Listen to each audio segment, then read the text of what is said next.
फैसलाबाद से मोहम्मद अशफाक मुगल। शहर में जगह जगह सिलेंडर रीफिलिंग का धंधा अरूज पर जारी है।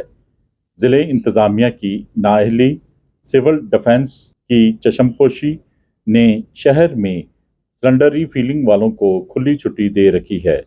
यही वजह है कि आए रोज सिलेंडर रीफिलिंग के दौरान ब्लास्ट होने से कीमती जाने व माली नुकसान हो जाता है, जबकि मुतल्लिका इलाकों के चौकी, थाने और सिविल डिफेंस अफसरान वहां का विजिट करके सिर्फ नजराने माल पानी वसूलने तक महदूद हैं। यही वजह है कि पूरा शहर खौफ व हरास में मुब्तला रहता है।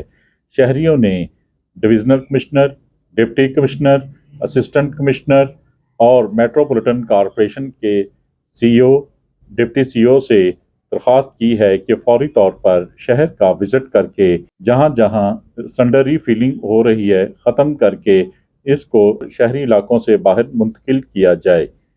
देखते रहिए GS न्यूज़। इस वीडियो को लाइक करें, हमारे चैनल को सब्सक्राइब कर बेल आइकन जरूर प्रेस करें।